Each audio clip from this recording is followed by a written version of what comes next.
Hello, everybody. Welcome back to the Holy Comforter Episcopal Church Bible Study. I'm the Reverend Jimmy Abbott, the priest here at Holy Comforter Episcopal Church in Spring, and we are going to be looking at the Gospel lesson for this Sunday, October 15th, 2017. The Scripture lesson is from Matthew. I just want to mention briefly the Old Testament and the New Testament lesson.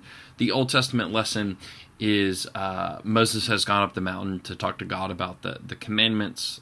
This is after the Exodus, the flight from Egypt. And the people sort of, Moses has been up there 40 days. The people kind of start to get worried, so they have Aaron make them a golden calf. So that's the whole golden calf story. Incredible story about faithfulness, about leadership, about God relenting. Great stuff. Read it in Exodus chapter 32. The Philippians reading is one of the best readings, I think, of Paul's writings. He's writing from prison to the church in Philippi, and it's that beautiful rejoice in the Lord always. Again, I will say rejoice. Whatever is true, whatever is commendable, whatever is right, do these things, Paul says. So that's, oftentimes Paul can get a bad rap for coming across as maybe a little bit angry, maybe having some sort of pathos, but that is just an incredible section. So please read that in Philippians 4. We now turn to Matthew chapter 22, verses 1 through 14, the parable of the wedding banquet. Everybody's least favorite parable. So we'll read it and then talk about why. Once more Jesus spoke to them in parables, saying, "The kingdom of heaven may be compared to a king who gave a wedding banquet for his son. He sent his slaves to call those who had been invited to the wedding banquet, but they would not come.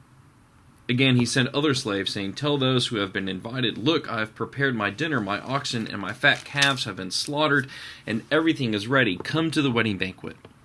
But they made light of it and went away, one to his farm, another to his business, while the rest seized his slaves, mistreated them, and killed them. The king was enraged. He sent his troops, destroyed those murderers, and burned their city. Then he said to his slaves, 'The wedding is ready, but those invited were not worthy. Go therefore into the main streets and invite everyone you find to the wedding banquet.' Those slaves went out into the streets and gathered all whom they found, both good and bad, so the wedding hall was filled with guests." Let's just stop there. I'm going to read 3 more verses in a bit, but we like this part, right? It's like the last 2 parables we read in the last 2 weeks. Hey, this is good stuff. God is inviting those into the wedding banquet who weren't necessarily invited before. This is good news. We are invited into this. Those who may not have participated before are now invited to participate. Great. And it kind of then takes a dark turn. But when the king came in to see the guests, he noticed a man there who was not wearing a wedding robe. And he said to him, "Friend, how did you get in here without a wedding robe?" And he was speechless. Then the king said to the attendants, "Bind him hand and foot and throw him into the outer darkness, where there will be weeping and gnashing of teeth, for many are called, but few are chosen." Yikes. A couple thoughts about that. One is, for the ancient Christians, the idea of a baptismal garment or a robe was very important. Oftentimes you would be baptized naked, and then as you came up out of the baptismal waters, you'd be given a new robe. And that symbolized a newness of life, that you have put on Christ. You're a new person. And so the king here is saying, hey, like, you can't be part of the party without, having some sort of amendment, newness of life. I've also heard some commentary that it was likely that as you came into the wedding banquet, that they were giving the robes away. So it's not like he forgot to bring his wedding robe. It's that he chose not to wear one, which is interesting.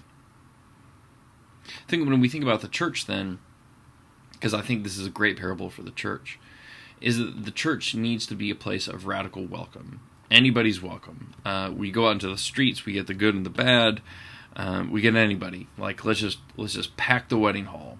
Bring everybody into the wedding banquet. It's going to be awesome. It's going to be one big giant party.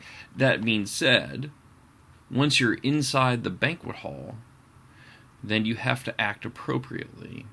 So just as the church is a place of radical welcome, it's also a place of radical holiness.